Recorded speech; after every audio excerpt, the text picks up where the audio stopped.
सांगली संजयनगर परिसरातील जुना कोपवाड रोडवर असणाऱ्या श्री स्वामी समर्थ सोसायटी इथले बंद घर फोडून चोरट्यांनी घरफोडी केली। घरासमोर लावलेल्या 2 दुचाकी, 2 लॅपटॉप, गॅस शेगडी सिलेंडरसह चोरट्यांनी एकूण 1,56,000चा मुद्देमाल लंपास केला। सदर घरफोडीची घटना ही शनिवार दिनांक 6 जानेवारी ते सोमवार दिनांक 8 जानेवारी या कालावधीत घडली। या प्रकरणी रियाज इसाक शेख वय वर्ष 36 राहणार सांगली यांनी संजयनगर पोलीस ठाण्यात फिर्याद दिली।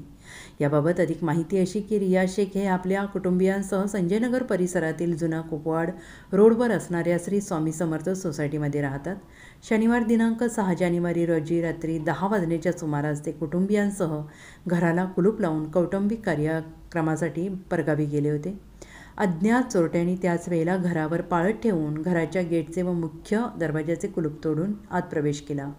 घरात ठेवलेले 2 लॅपटॉप, गॅस शेगडी सिलेंडर, मोबाईल, एक प्रिंटर तसेच घरासमोर लावलेल्या 2 मोटारसायकल चोरून चोरट्यांनी पलायन केले।